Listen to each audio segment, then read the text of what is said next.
बहुत ही भाग्य से हमें और आपको ये समय मिला है। हम एक साथ मिल बैठकर गुरु चर्चा, संतों महापुरुषों के आध्यात्मिक प्रभु प्राप्ति के इस साधन को जानने समझने के लिए अपना थोड़ा समय निकाल कर यहाँ बैठे हैं। अभी आपके सामने एक बात बताई गई कि बहुत ही समय के बाद यहाँ का सत्संग, यहाँ का कार्यक्रम लग पाया है और इतने समय के बाद भी आप सब ने बहुत धैर्य से, प्रेम से सत्संग को धारण किया है, उससे जुड़े हैं। बहुत दूर दूर से चलकर आज यहाँ आए हैं इस सत्संग के लिए। तो ये बहुत ही हमारे जीवन में शुभ घड़ी है, भाग्य का वो सुंदर क्षण है जिसका लाभ हमें हमारे जीवन में सबसे पहले प्राप्त होता है। आप सबको शायद इस बात का अंदाजा न हो, पर जब हम दुनिया के 1000 काम छोड़ करके उस मालिक की याद के लिए थोड़ा समय निकालते हैं, सच्चे दिल से उसकी तरफ बढ़ने के लिए कदम रखते हैं, अपने जीवन में इस संसार के, इस जन्म मरण के बंधन से पार उस प्रभु को पाने की चाहना हमारे हृदय में आती है, तो वो हृदय, वो इंसान, वो जीव बड़ भागी हो जाता है। गुरबाणी में कहा गया है, ऐसा एक क्षण आपको मिले, सोई गली सुलखनी जब साहेब आवे याद, लेखे में सोई घड़ी बाकी दिन बर्बाद। अगर ऐसा क्षण आपको जीवन में मिल रहा है, जब आपके मन में विरह है, प्रेम है, संसार में दुनिया की तमाम चीजों के बाद जो प्रभु हमें अभी मिला नहीं, उस प्रभु को पाने की एक चाहना, एक लगन बनी है। ऐसा एक क्षण जहां संतों महापुरुषों का सानिध्य मिला है, सत्संग मिला है, वो हमारे जीवन में सबसे पहले हमारे ऐसे कर्मों में लिखा जाता है जिससे हमारा बड़े से बड़े पाप, बड़े से बड़े बंधन छुड़ाने का काम बन जाए। आज आपको ऐसा सुंदर अवसर मिला तो आपको इसका लाभ उठा लेना है। महाराज जी कहा करते थे, अगर आपको कहीं ऐसे वीराने में हीरा मिल जाए, बहुत कीमती चीज मिल जाए, तो आप उसको खाली नहीं छोड़ते।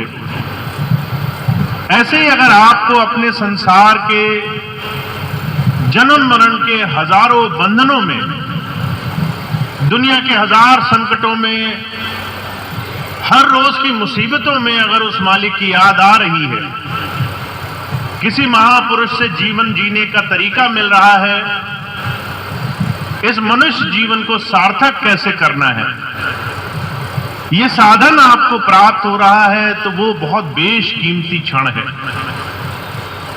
संतों महापुरुषों का सानिध्य एक खास वजह से होता है। आज अगर हम देखें, संसार में महात्माओं को मंशा पूर्ण, मन वांछित इच्छा प्राप्त करने का साधन समझा जाता है कि वो फलाने बाबा हैं, वो बबूत दे देंगे, वो फलाने महात्मा हैं, सिद्ध योगी हैं, तो वो हमारे काम बना देंगे। दुनिया की भौतिक वस्तुओं को पाने के लिए हम महापुरुषों के पास जाते हैं। संसार की इच्छाएं पूर्ति के लिए हम संतों को खोजते हैं। जो काम हम स्वयं बनाने में असमर्थ हैं, जो काम हमारी ताकत से नहीं बन रहा, वो काम बनाने के लिए हमें महापुरुषों की तलाश करने की जरूरत पड़ती है। पर संत सिर्फ दुनिया के काम बनाने के लिए नहीं आता। अगर आप किसी भी सिद्ध पुरुष को, जिसने घर बार छोड़ करके, सन्यास लेकर के, दुनिया के तमाम सुख साधन त्याग करके साधना करी हो, अगर आप उसके पास जाओ और उससे कहो कि हमारे दुनिया के काम बना दो, तो विचार करके देखिए उसे कितनी हंसी आती होगी।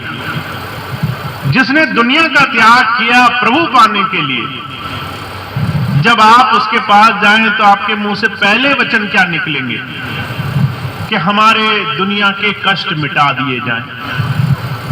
परजोर कहा करते थे, ये वहां तक उन लोगों के लिए जिन्हें सिर्फ संसार की भौतिक वस्तुएं चाहिए, जिनकी अभी आंख नहीं खुली है, उनके जीवन तक ये बात सीमित है।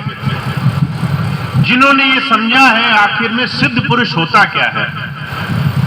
एक वो मनुष्य जिसने अपने जीवन में अपने आप को त्याग से, कुर्बानी से, दुनिया की सुख सुविधाओं से पीछे खींच करके जीवन में परम लक्ष्य के लिए साधना करी हो। उस साधना करे हुए महापुरुष ने आखिर में क्या पाया होगा, आखिर वो क्या चर्चा करने के लिए आया है। ये बात आप तब समझते हैं जब ज्ञान पाने के लिए किसी महापुरुष के पास जाते हैं। अगर भौतिक वस्तुएं पाने के लिए गए तो सीमा सीमित है, वहीं तक आप रुक जाएंगे।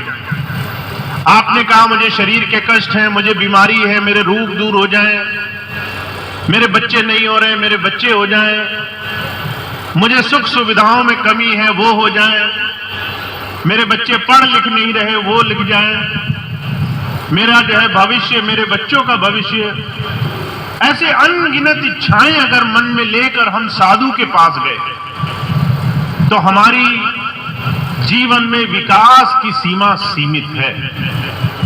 महाराज जी मिसाल फरमाया करते थे, अगर आपके घर कोई रिश्तेदार आए और आपसे हर वक्त मांगता रहे और वो चीज मांगे जिसका सिर्फ उसके स्वार्थ से लेना देना है, आपसे कुछ लेना देना नहीं, तो आप भी उस रिश्तेदार को घर में बुलाने से कतराने लगते हो।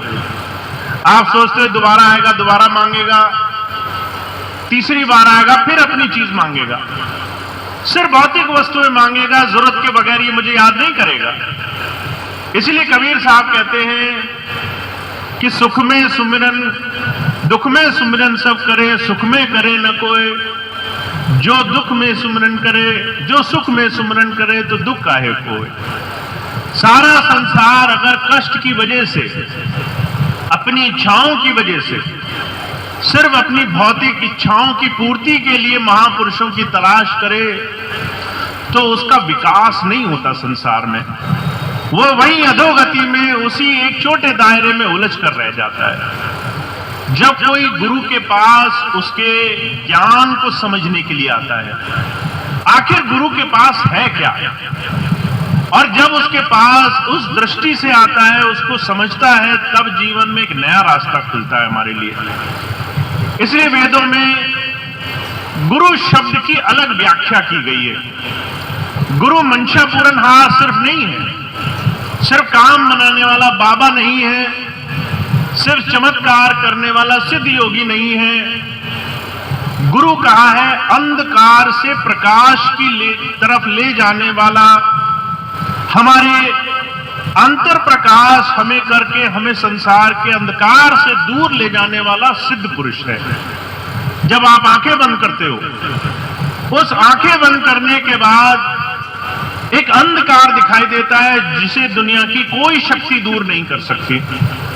आप चाहे कितने भी धनी क्यों ना हो, कितने भी सेठ साहूकार क्यों ना हो, कितना भी आपको दुनिया के बड़े से बड़े ओहदे क्यों ना प्राप्त हो, आपको भौतिक चीजें मिली होंगी, पर आंख बंद करके आप अंतर अभी भी गरीब हो, अभी भी अंदर सिर्फ अंधकार है, सिर्फ अंदर दुख है, क्लेश है, सिर्फ अंदर संसार के कष्ट हैं जिससे हम अभी तक छूट नहीं पाए हैं। इसलिए हमारे स्वामी जी महाराज कहा करते थे, संसार में इंसान चाहे बहुत कुछ कर ले, पर जब पीड़ा आती है, जब कष्ट आते हैं, जब मृत्यु सामने दिखाई देती है, जब दिखता है कि शरीर से प्राण खींचे जा रहे हैं, उस वक्त उसकी दुनिया की बड़ी से बड़ी डिग्री, बड़े से बड़े कानून धरे रह जाते हैं। उस वक्त अगर आपने किसी सिद्ध पुरुष से ज्ञान पाया होगा तो आप उस परीक्षा में सफल हो जाओगे, और अगर उस ज्ञान को कभी लेने गए नहीं तो आप उस परीक्षा को देखते ही थर-थर कांपने लगोगे। तो जो कहा करते थे, संत सिर्फ संसार में मन की इच्छाएं पूरी करने नहीं आता, वो हमें ज्ञान देने के लिए आता है। गुरु ज्ञान पाने के लिए जो गुरु के पास आए, उसकी सिर्फ एक ही, सबसे बड़ी सिर्फ एक ही पैमाइश है, वो अपनी मर्जी से कभी गुरु से कुछ मांगेगा नहीं। हुजूर कृपाल सिंह जी महाराज हुए हमारे स्वामी जी महाराज के गुरु। वो बहुत अच्छे पद पे थे, बहुत अच्छी नौकरी थी उनकी, पर दुनिया में कोई कितने भी अच्छे पद पर हो, दुख सुख से कोई छूटा नहीं। चाहे इंसान किसी भी जगह हो, जिसको सुख आते हैं उसको दुख भी आते हैं। तो उनके जीवन में भी सारी चीजें थी, पर उन्हें एक बात समझ में आई, संसार में जीवन का महत्व इस बात से है कि आपके अंतर में उस प्रभु नाम की ज्योत जग रही हो, और आपको दुनिया का कोई भी संकट आए पर आपके अंदर से आपको सहारा मिले, अंदर से आपकी शक्ति हो। तो महाराज जी ने बड़ी खोज करी, और जब उन्हें बाबा सावन सिंह जी महाराज के चरणों में जाने का सौभाग्य मिला तो महाराज जी एक ही बात कहा करते थे, गुरु के पास जा करके अगर आप ये समझ गए हो कि उससे ज्यादा जानकार कोई नहीं है, वो सब कुछ जानता है, हर जगह मौजूद है, दुनिया की कोई चीज उससे छुपी नहीं है, और उससे ज्यादा हमारा हितकर कोई नहीं समझ सकता, तो फिर हमें अपने आप को उसकी मौज पर छोड़ देना चाहिए, उसके भाड़े पर छोड़ देना चाहिए, उसकी इच्छा शक्ति पर छोड़ देना चाहिए। जो उसको पसंद हो वो हमारे जीवन में होवे। अगर वो चाहता है कि हमें संसार में कष्टों से होकर पार होना है, उसकी दया में रहे, तो हम उसमें भी राजी हैं, उसमें भी हम खुश हैं। और अगर वो चाहता है कि संसार में सुख है पर हम बहुत ज्यादा सुखों को भोगे नहीं, बल्कि उसमें भी संयम रखें, उसमें लंपट ना हो जाए, उसमें आलस में ना आ जाए, संसार के भोग विलास में न चले जाएं, तो वो भी हमें राजी होना चाहिए। तो महाराज जी ने कहा, मैंने जब अपने हुजूर के चरणों में जाने का सौभाग्य पाया तो एक चीज समझिए, महापुरुषों की राजी में रजा होनी चाहिए। आप अपनी इच्छाएं दोगे तो वो समाप्त नहीं होंगी।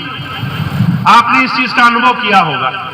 आज से 10 साल पहले आपकी एक इच्छा रही होगी, 15 साल 20 साल पहले की इच्छा रही होगी, पर वो आखिरी इच्छा नहीं रही होगी। उसके बाद 100 इच्छाएं और पनपी होंगी, 100 इच्छाएं और आई होंगी। आज शरीर में कष्ट है, वो ठीक हो जाए तो इसका मतलब ये नहीं कि कल बच्चों के लिए चिंता नहीं करोगे।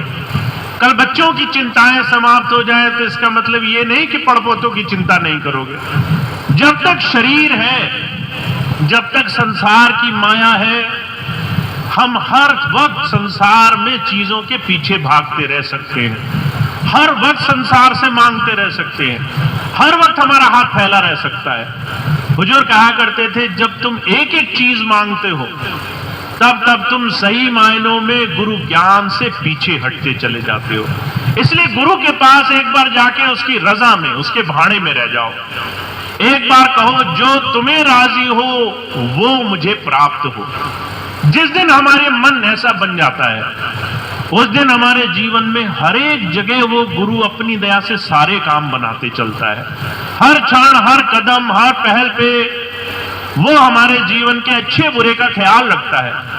हुजूर कहा करते थे, अगर किसी मरीज के पैर में कांटा चुभ जाए तो उसके कांटे निकालने के लिए कई बार डॉक्टर को सुई का भी इस्तेमाल करना पड़ता है, और कई बार किसी को बहुत दर्द हो रहा हो तो उसको प्यार से पुचकारना भी पड़ता है। दोनों ही काम जैसे एक माता अपने बच्चे के लिए कर लेती है, जैसे कोई डॉक्टर अपने किसी मरीज के लिए कर लेता है, ऐसे ही गुरु ये दोनों ही काम अपने शिष्य के लिए उस दिन करता है जिस दिन हम एक बात को दिल में बसाकर उसके पास जाते हैं कि हमें उसकी रजा में रहना है, हमें उसकी मौज में रहना है, हमें उसकी दया के अनुरूप अपने जीवन में अपना जीवन गुजारना है।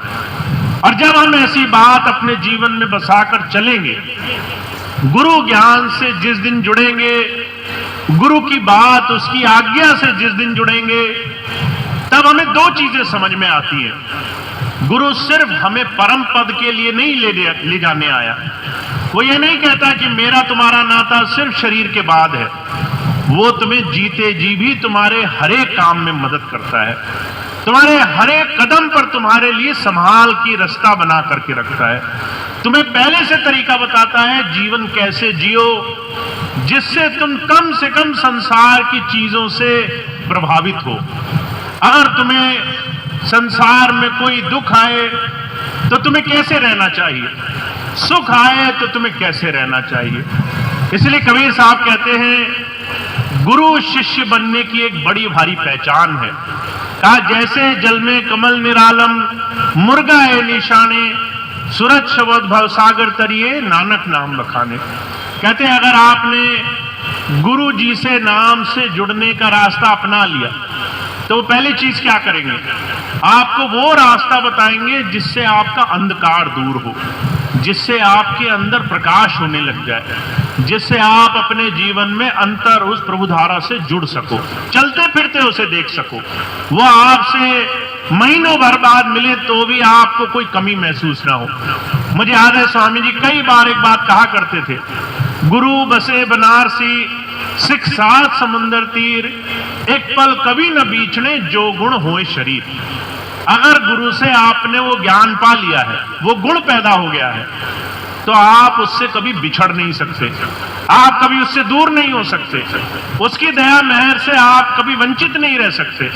चाहे वो दुनिया के किसी कोने में बैठा हो, आप चाहे अकेले वीराने में बैठे हो, तो भी उसकी दया मेहर आपको प्राप्त होती है, क्योंकि आपने उसे अंदर समा लिया है, आपने उसे अंतर में अंतर उससे जुड़ गए हैं, अंतर उस धारा से जुड़े हुए हैं। तो इसलिए हमारे जीवन में गुरु ज्ञान पाना ये बड़ा भारी लक्ष्य होना चाहिए। हम गुरु जी से मिल गए, अब हमें उनसे सीखना है, अब हमें उनसे अपने जीवन में कैसे सुख और दुख में विचरण करना है, ऐसा हमें भाव सीखना है।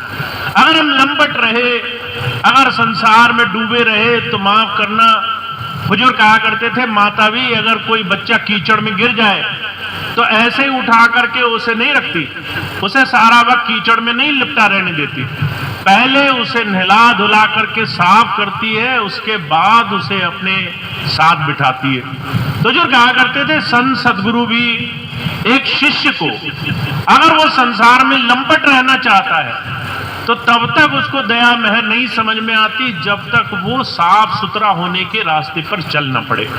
तो हम और आप बहुत भाग्यशाली हैं, इस कलयुग में हमने ये बात समझी है कि संसार में दुनिया के लेन देन भोग विलास यही सब कुछ नहीं है, इसके आगे भी उस प्रभु की दया मेहर काम करती है। उस दया मेहर से हमें जुड़ना है, पहले हमें गुरु से गुरु को मांगना है, पहले हमें गुरु से गुरु का भाड़ा, उसकी मौज, उसकी आज्ञा मांगनी है कि हम आपके वचन के अनुरूप रह सकें। आप एक बात बोलो और हम उस बात पर चल सकें बिना मन बुद्धि लगाए, बिना सोचे कि हमारा जीवन कैसा होगा, हम आप पर भरोसा कर सकें कि आप हमें उस प्रभु दर्शन के साधन से जोड़ दो। तो गुरु चरणों में जुड़ना एक बहुत सौभाग्य का विषय है। और जो कहा करते थे जिस दिन कोई गुरुधारा से जुड़ गया उस दिन उसके जीवन में चमत्कार होते, उसके जीवन के एक एक घटनाएं चमत्कार से कम नहीं होती। वो अपने जीवन की जो भी विषय को उठाकर देखता है उसी के पीछे बड़े से बड़े चमत्कार दिखाई देते हैं। तो आप गुरु चरणों में जुड़ने के लिए बहुत सुंदर अपने जीवन का समय निकाल कर आए हो। आपका समय बहुत कीमती है। अगर मैं आपसे कहूं कि आप यहां पर बैठे हो, चलो किसी ऐसे के घर चलना है जिसके यहां हमारा कुछ काम बनेगा नहीं, तो आप 10 बार सोचोगे जहां काम नहीं बनेगा वहां जाकर के क्या करें। अगर आपको 10 लोग बुलाएं जिनसे आपका लेना देना ना हो, तो आप उन बातों को टालना चाहते हो, क्योंकि आपको लगता है आपका समय बर्बाद नहीं होना चाहिए। ऐसे कीमती समय को आप लेकर गुरु की शरण में आकर के बैठे हो, तो इस समय का सदुपयोग क्या है? पहले हमें गुरु से गुरु का भाणा, उसकी रजा मांगनी है। दुनिया की चीजें तो अपने आप मिल जाएंगी। हुजूर कहा करते थे, जिसने उस प्रभु को पा लिया उसको दुनिया की तमाम चीजें उसको पाने में कोई देर नहीं लगती। वो सारी चीजें उसमें समाहित होती हैं, अपने आप आकर के आपको मिलती हैं। तो हमें सिर्फ एक प्रयास करना है, गुरु ज्ञान हमें मिले, गुरु से नाम हमें मिले, गुरु से उसकी रजा में रहने का वरदान हमें मिले, उसकी जो सच्चाई की, सच्चे जीवन को जीने की कला है, उसको जीने का एक साधन, एक रास्ता हमें मिले। तो ऐसे संकल्प के साथ जो आते हैं वो अपने जीवन में एक एक क्षण को गुरु की शरण में रह करके उसका बहुत भारी लाभ उठा लेते हैं। तो ये संकल्प आपको लेना है, ये निर्णय आपका होना चाहिए। आप गुरु जी के पास क्यों आए हो? आप गुरु के पास क्या पाना चाहते हो? अगर आपको सिर्फ दुनिया की चीजें चाहिए, काम तो वो भी हो जाएंगे, पर फिर एक के बाद, दो के बाद वहां पर रुकावट लग जाएगी। आप हमेशा नहीं मांगते रह सकते।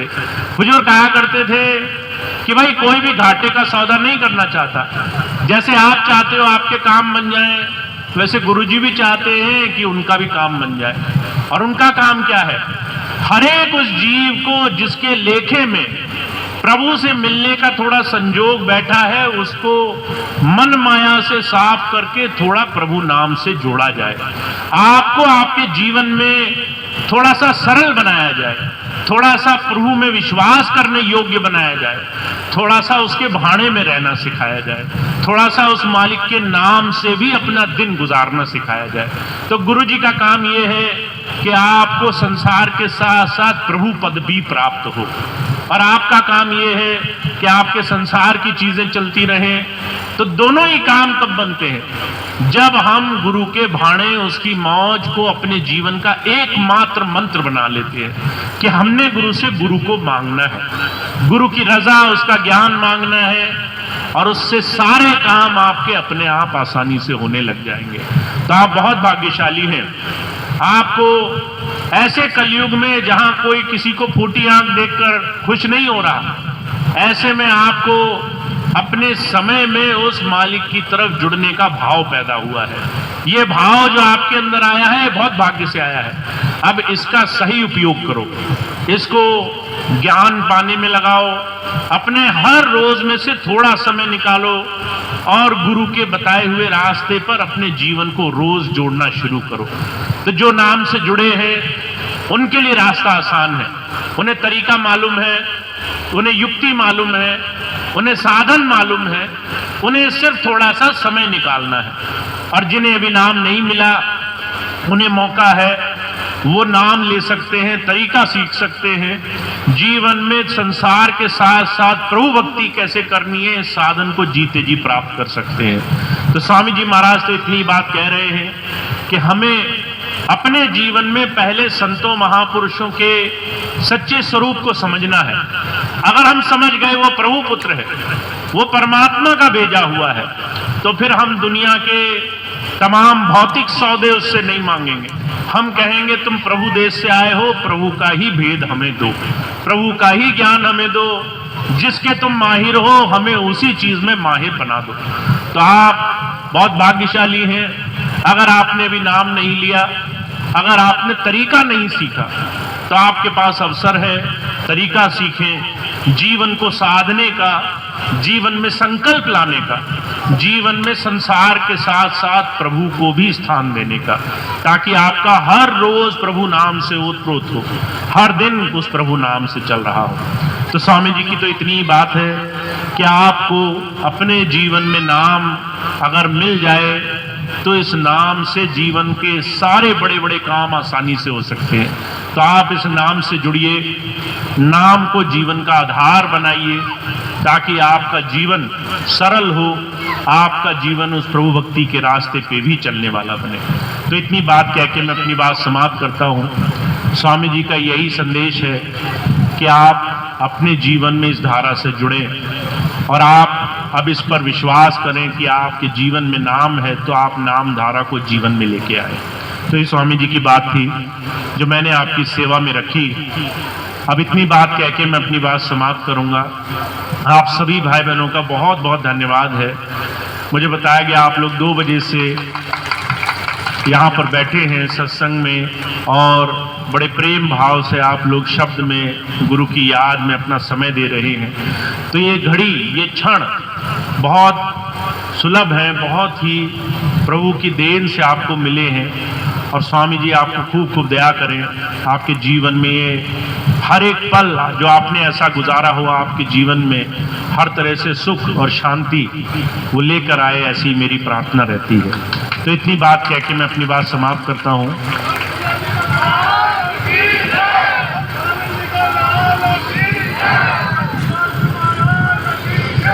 एक प्रार्थना होगी, उसके बाद आज का कार्यक्रम समाप्त होगा। 1-2 सूचनाएं हैं सभी भाई।